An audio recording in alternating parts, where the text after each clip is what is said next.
ఆస్ట్రేలియాలోని సిడ్నీ నగరంలో ఉగ్రదాడికి పాల్పడిన ముష్కరులు తండ్రి కుమారులని దర్యాప్తు అధికారులు తెలిపారు. పోలీసుల కాల్పుల్లో చనిపోయిన సాజిద్ అక్రమ్ 1998లో పాకిస్తాన్ నుంచి విద్యార్థి వీసాపై ఆస్ట్రేలియాకు వచ్చాడని వెల్లడించారు. అతడి కుమారుడు నవీద్ అక్రమ్కు ఐసిస్తో సంబంధాలు ఉన్నట్లు దర్యాప్తు అధికారులు అనుమానిస్తున్నారు.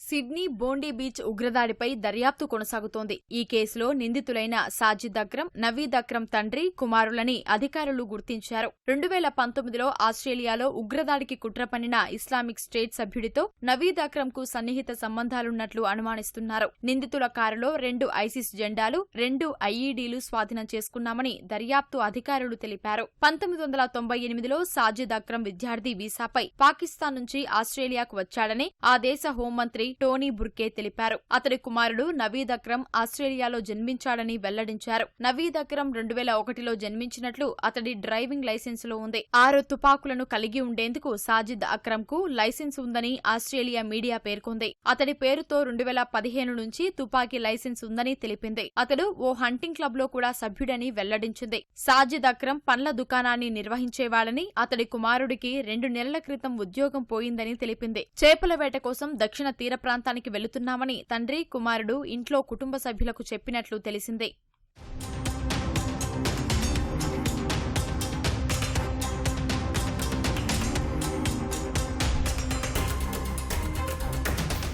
ముష్కరుల ఇంట్లో పోలీసులు సోదాలు నిర్వహించారు. అయితే వాటి వివరాలను వెల్లడించలేదు. యూదుల పండగ హనూకా ప్రారంభానికి సూచికగా ఆదివారం బోండీ బీచ్ లో చానుకా బై ద సీ కార్యక్రమాన్ని నిర్వహించారు. ఇందులో వందల మంది యూదులు పాల్గొన్నారు. వారు ఉల్లాసంగా గడుపుతున్న సమయంలో సాజిద్, నవీన్ అక్రమ్లు బోండీ పెవిలియన్ పక్కన ఉన్న పాదచారుల వంతెనపైకి చేరుకుని విచక్షణారహితంగా కాల్పులు జరిపారు. ఈ కాల్పుల్లో 15 మంది మృతి చెందారు. పోలీసులు జరిపిన కాల్పుల్లో తండ్రి సాజిద్ అక్రమ్ హతమవగా కుమారుడు నవీద్ అక్రమ్ తీవ్రంగా గాయపడ్డాడు. ప్రస్తుతం అతడికి ఓ ఆస్పత్రిలో చికిత్స అందిస్తున్నారు. ప్రస్తుతం సిడ్నీలో వివిధ ఆస్పత్రుల్లో 27 మంది క్షతగాత్రులు ఉన్నారని అధికారులు తెలిపారు. వారిలో 6 పరిస్థితి విషమంగా ఉందని వెల్లడించారు.